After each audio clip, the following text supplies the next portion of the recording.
കർണാടക ഹൈക്കോടതിയിൽ വീണ വിജയന് പരാജയം നേരിട്ടതോടെ SFIO അറസ്റ്റിലേക്ക് നീങ്ങാനുള്ള സാധ്യതകളും ഇപ്പോൾ തെളിഞ്ഞു വരികയാണ്.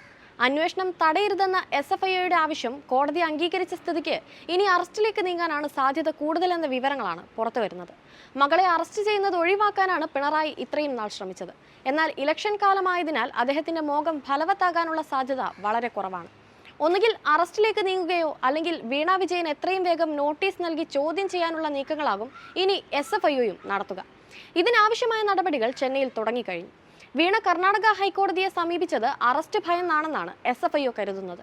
കരിമണൽ കമ്പനിയിൽ നിന്ന് ഇല്ലാത്ത സേവനത്തിന് മാസപ്പടി പറ്റിയെന്ന ആരോപണത്തിൽ എക്സാലോജിക്കിനോ വീണയ്ക്കോ SFIO നോട്ടീസ് പോലും നൽകിയിട്ടില്ല.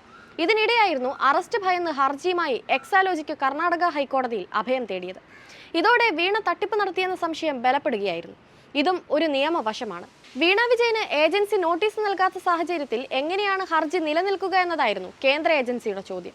എക്സാലോജിക്ക് തുടങ്ങിയത് വീണയുടെ അമ്മ കമല സർക്കാർ സർവീസിൽ നിന്ന് വിരമിച്ചപ്പോൾ ലഭിച്ച തുകയിൽ നിന്നാണെന്നും തന്റെ കൈകൾ ശുദ്ധമാണെന്നുമായിരുന്നു മുഖ്യമന്ത്രി നിയമസഭയിൽ പറഞ്ഞത്. എന്നാൽ കമ്പനി തുടങ്ങാൻ വീണയുടെ നിക്ഷേപമായി 1 ലക്ഷം രൂപയും വായ്പ കിട്ടിയ 78 ലക്ഷവുമാണെന്ന് ബാലൻസ് ഷീറ്റിൽ നിന്ന് വ്യക്തമാക്കുന്നതായി പരാതിക്കാരൻ ഷോൺ ജോർജ് വിശദീകരിച്ചു. അങ്ങനെയെങ്കിൽ നിക്ഷേപമൊഴിച്ച് ബാക്കി തുക എവിടെ നിന്ന് ലഭിച്ചെന്ന് വീണ പറയേണ്ടി വരും. പണത്തിന്റെ സ്രോതസ് എവിടെ നിന്നെന്ന് വ്യക്തമാക്കാനാകാതെ വന്നാൽ മുഖ്യമന്ത്രിയുടെയും വീണയുടെയും വാദങ്ങൾ പൊളിയും. CMRL നിന്നും KSIDCയിൽ നിന്നും SFIO ശേഖരിച്ച രേഖകൾ വീണയ്ക്ക് എതിരാണ്. എക്സാലോജിക്ക് തട്ടിപ്പ് നടത്തിയെന്ന് SFIO കണ്ടെത്തിയാൽ വീണയെ കൂടാതെ മുഖ്യമന്ത്രി പിണറായി വിജയൻ, ഭാര്യ കമല, വീണയുടെ ഭർത്താവ് മന്ത്രി മുഹമ്മദ് റിയാസ് എന്നിവരെയും SFIO പിടികൂടും. ഇവർ ചോദ്യം ചെയ്യലിനും ഹാജരാകേണ്ടി വന്നേക്കാം.